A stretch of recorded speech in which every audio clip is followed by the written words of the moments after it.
Estamos en una nueva era donde manda el dinero. Cómprate una vida nueva, haz lo que quieras.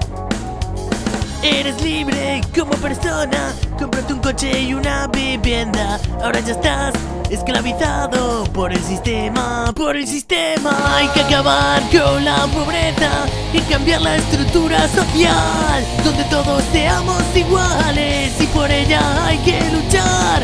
Destruir el capitalismo, que es el que marca diferencias entre unos y otros en esta sociedad.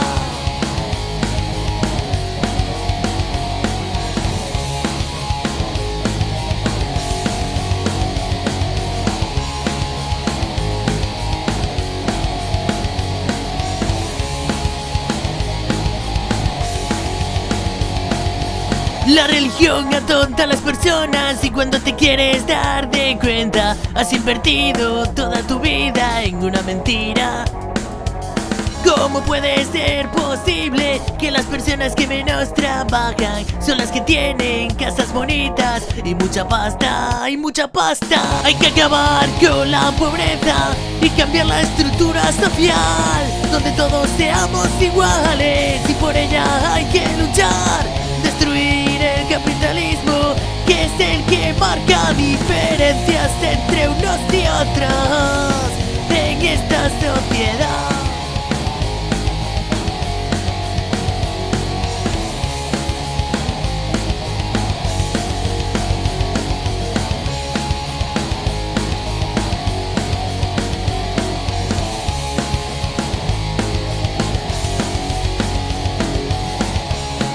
Hay que cambiar la realidad de nuestra sociedad, donde todos seamos igual,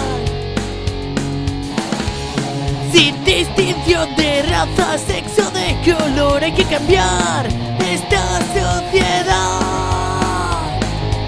Hay que acabar con la pobreza y cambiar la estructura social, donde todos seamos iguales y por ella hay que luchar.